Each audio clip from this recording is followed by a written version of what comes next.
किसी भी व्यक्ति की, मान लीजिए किसी भी मामले में, चाहे वो अपराध उसका जमानतीय रहा हो चाहे गैर जमानतीय रहा हो, अगर उसकी जमानत हो गई हो और ऐसा व्यक्ति जिसकी जमानत हो गई हो, जमानत की शर्तों का अनुपालन करने में असफल रहता है,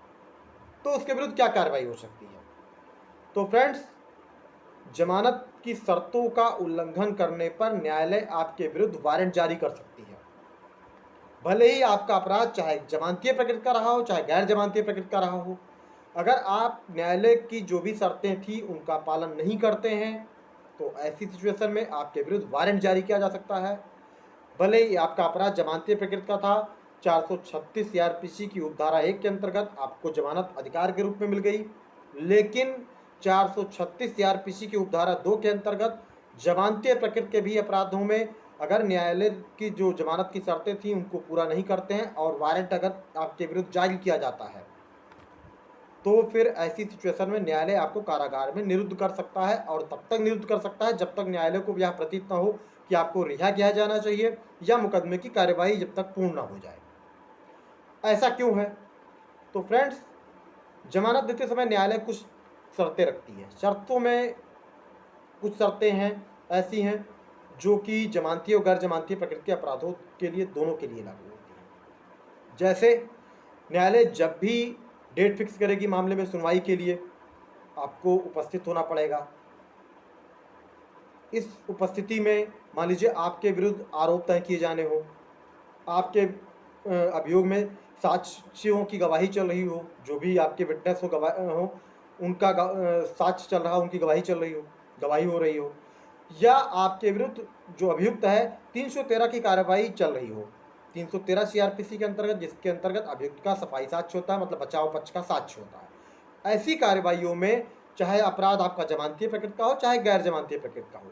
अभियुक्त को कार्रवाई में सम्मिलित होना पड़ता है। और अगर आप बिना किसी उचित कारण के, पर्याप्त कारण के ऐसी कार्रवाई में अनुपस्थित होते हैं, तो न्यायालय आपके विरुद्ध वारंट जारी कर सकता है, और वारंट जारी होने के बाद आपको गिरफ्तार करके कारागार में निरुद्ध किया जा सकता है न्यायालय के आदेश से, तब तक जब तक मुकदमे की कार्रवाई पूरी न हो जाए या जब तक न्यायालय को की यह राय न हो कि आपको अब रिहा किया जाना चाहिए।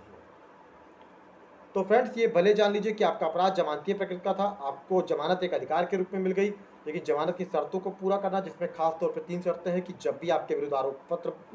आरोप तय किए जाएं, जब भी मुकदमे में मान लीजिए मामले में आपके साक्ष्य चल रहा हो, गवाही चल रही हो, और इसके अतिरिक्त जब भी 313 सीआरपीसी की कार्रवाई हो रही है, ऐसे समय अभियुक्त का उपस्थित होना अनिवार्य है। और अगर आप मान लीजिए कोई स्पेसिफिक कारण है, तो अपने अधिवक्ता के माध्यम से या आपका अधिवक्ता न्यायालय में उपस्थित हो और कारण बताए, लिखित रूप में न्यायालय को प्रार्थना पत्र दे, न्यायालय उस प्रार्थना पत्र को स्वीकार करती है, तो आपके विरुद्ध वारंट जारी नहीं किया जाएगा। लेकिन अगर आपका कारण पर्याप्त नहीं है या आपका अधिवक्ता न्यायालय में उपस्थित नहीं होता है, तो ऐसी सिचुएशन में न्यायालय आपके विरुद्ध वारंट जारी कर सकती है, और उस वारंट का प्रभाव ये होगा कि आपको तब तक कारागार में निरुद्ध किया जा सकता है जब तक के मुकदमे की कार्रवाई पूरी ना हो जाए या न्यायालय को यह प्रतीत ना हो कि अब आपको रिहा किया जा सकता है। तो फ्रेंड्स, ये ध्यान रखिए कि जमानत भले ही आपको जमानती अपराध में अधिकार के रूप में मिल जाए,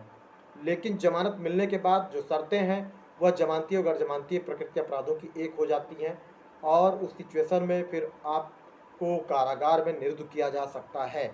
खासतौर पर अगर आप न्यायालय की कार्यवाही में सम्मिलित नहीं होते हैं तो। इसके अलावा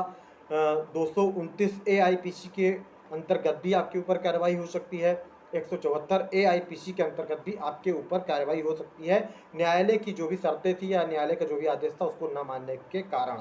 तो इसलिए हमेशा ध्यान रखिए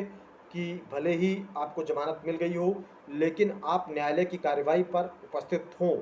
और अगर आप स्वयं उपस्थित नहीं हो सकते हैं तो अपने अधिवक्ता को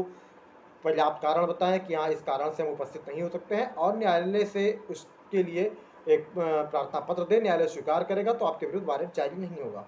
तो फ्रेंड्स, आपको अगर जेन्युइन कंटेंट देखना है लीगल मैटर्स से रिलेटेड, लीगल व्यू पे, लीगल एस्पेक्ट पे, तो आप फिर वीडियो को लाइक करें, चैनल को सब्सक्राइब करें, ताकि आपको ऐसे वीडियोस देखने को मिलते रहें, और जो भी मेरे द्वारा जानकारी दी जा रही है ये पूरी तरीके से प्रैक्टिकल है और ऑथेंटिकेट और जेन्युइन है। Thank you.